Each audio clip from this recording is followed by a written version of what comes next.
Chapter 10, Energy Balance, Weight Control, and Eating Disorders. Screencast 5. We're now going to be focusing on the treatment of individuals that are overweight or obese. Now, I'm sure many of you have tried to lose weight in the past and know that it is not an easy thing to do, and it's not easy to be successful on the long-term basis. And one of the reasons why it is so difficult is due that it takes really long-term lifestyle changes. And overall, we're just not really good at making that type of a commitment to the changes that are necessary. Examples will be having a healthy, active lifestyle, lifelong dietary modifications. You need to have those. Sound weight loss problems should also include a control of energy intake, regular physical activity, and identification and control of problem behaviors. Here we actually see the triangle that is tied into weight loss and maintenance. So the first thing you have to keep in mind is you have to control the energy intake. So there will have to be a deficit of some degree in overall caloric input.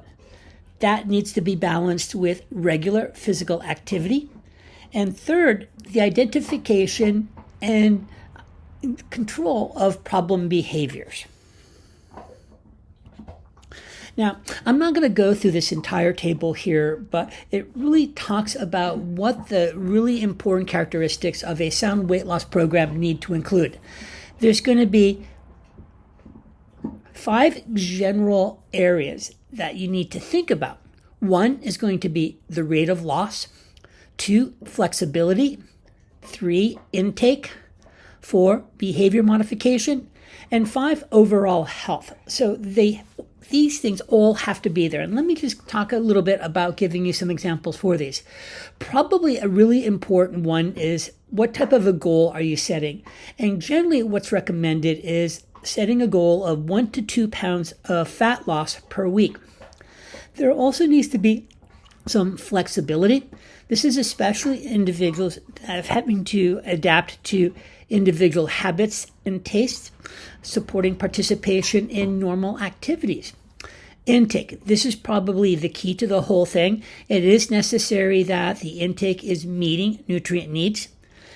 Includes common foods with no foods being promoted as magical or special. Recommending a fortified, ready-to-eat breakfast cereal. That actually is a good way to get things in.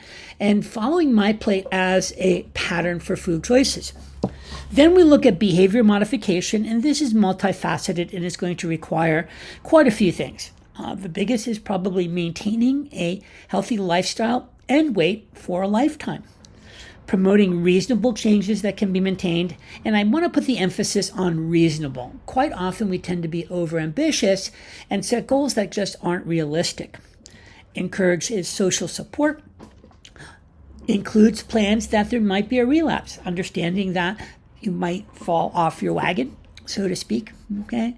And also looking at changes that are going to control those problem behaviors. And once again, overall health, making sure that you're screened by a physician to make sure that you're eating properly and it's safe for you to go on a diet. Regular physical activity, of course, but other things such as getting plenty of sleep, thinking about reducing the stress in your life, and basically any other healthy change you can make in your overall lifestyle. And also kind of addressing any underlying psychological weight issues such as depression or something such as stress in a relationship. Weight loss programs are considered to be successful when those involved remain at or close to lower weights. The statistics aren't great. Only about 5% of people following commercial diet programs succeed. Typically, 1/3 of weight lost is regained within 3 to 5 years.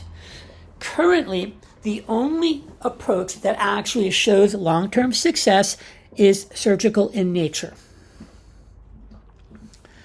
Now, one of the things that we've introduced previously is the concept of weight cycling.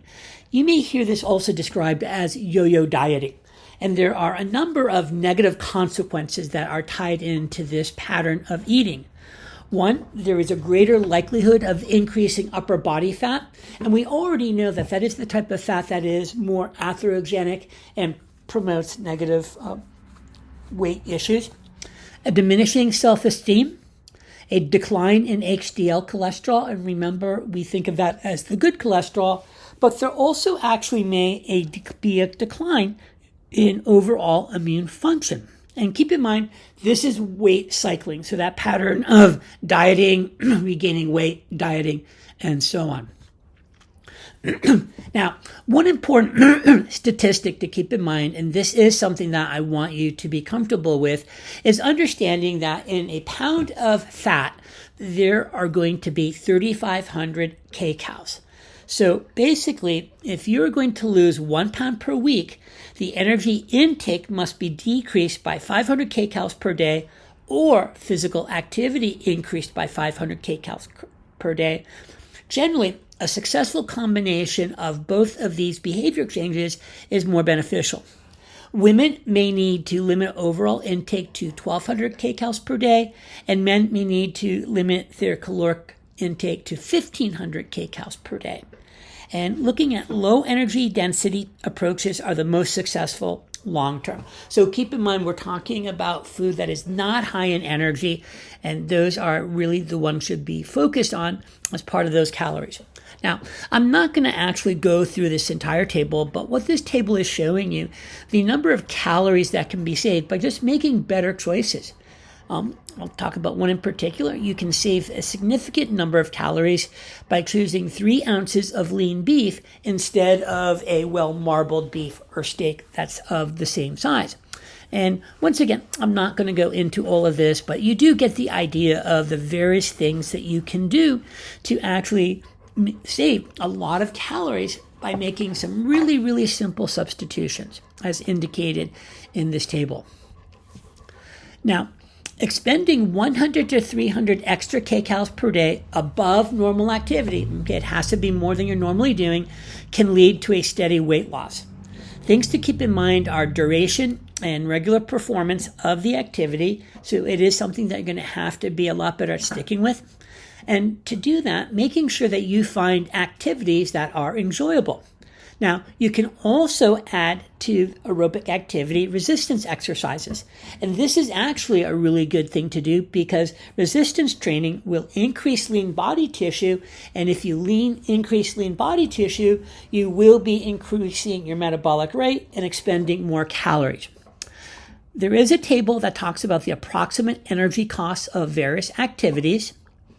And we can see this here. So once again, this is not something that I'm going to go into in great detail, but this gives you a very good idea of the amount of kcals per hour that per kilogram that can be expended based on a number of activities. And as you can see, the choices given here are broad, and chances are individuals are going to be able to find something that best meets their needs.